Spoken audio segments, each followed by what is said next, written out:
Burt Bacharach, the hitmaker behind an astonishing 73 top 40 hits in the US, as well as 52 more in Britain, has passed away at his home in Los Angeles as a result of natural causes, his publicist confirmed. The star, responsible for composing tracks for some of music's biggest names such as the Beatles, Frank Sinatra, and Aretha Franklin, transcended the genres, moving effortlessly between jazz, soul and blues to create a back catalogue of timeless numbers including Walk On By, What the World Needs Now Is Love, and I Say a Little Prayer. But one of his most prized creations came when he penned a song that reflected on his daughter's early years, decades before she died amid tragic circumstances in 2007, aged 40. Nikki Bacharach endured a troubled life, which began in 1966 when she was born prematurely. As a result, the first 3 months of her life were spent in an incubator. Speaking about his daughter in a 2014 interview, Burt explained that Nikki was barely 1 pound, 10 ounces, when she was born, with the deck stacked against her. Burt and his second wife, Nikki's mother Angie Dickinson, spoke of how they nearly lost her as a baby. She told the Evening Standard in 1993, "When you almost lose a child you hold on to it even more tightly, and I guess I overcompensated.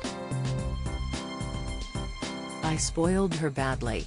As she grew older, the couple supported Nikki through her studies, which culminated in her doing a degree in geology at Cal Lutheran University. Sadly, due to poor eyesight, she was unable to pursue a career in the field. But it was her tribulations with Asperger's, an autism spectrum disorder, that went largely undiagnosed throughout her adult life and eventually led to her suicide in 2007. In his memoir, Anyone Who Had a Heart, My Life and Music, which was published in 2014, Burt himself reflected on his relationship with Nikki, and how he tried to do what was best for his poorly daughter. He described the process of recalling Nikki's death as very tough during an interview prior to the book's release with Associated Press, as he had to revisit what that period was and go deeper into it. Yet, for the Kansas City-born starlet, he never imagined her life would end in suicide. He continued, "It's like the boy who cried wolf. Somebody who says, 'I can't stand it. The helicopters are making too much noise and the gardeners and the blowers are making too much noise, and if they don't stop I'm going to kill myself.' And you hear that enough and you know it's never gonna happen, and then one day she just goes and kills herself." The suicide itself was carried out in her Californian apartment. In painstaking detail, Burt said, "It was kind of brave, I guess, for somebody who was scared of so many things, and she left a note to me."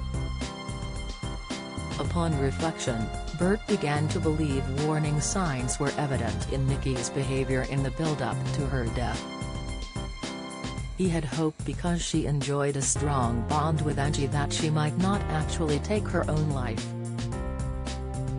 He said, "They had a very connected, symbiotic relationship. We all did everything we could. I did what I thought would be the right thing, and it wasn't the right thing, and I was just trying to get her better. There was always that resentment that I kind of imprisoned her, and the last thing in the world you know. I wish somebody would have just said, 'You're not going to heal her, let her be.'" In a statement following her death, Linda Dozeretz, a spokeswoman for the family, said, "She quietly and peacefully committed suicide to escape the ravages to her brain brought on by Asperger's.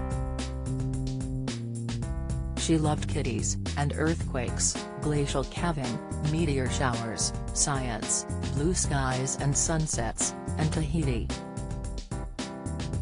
Now, as the world mourns her father who gave so much to the world of culture, solace might be found in the words he penned to his beloved Nikki. Perhaps now, she is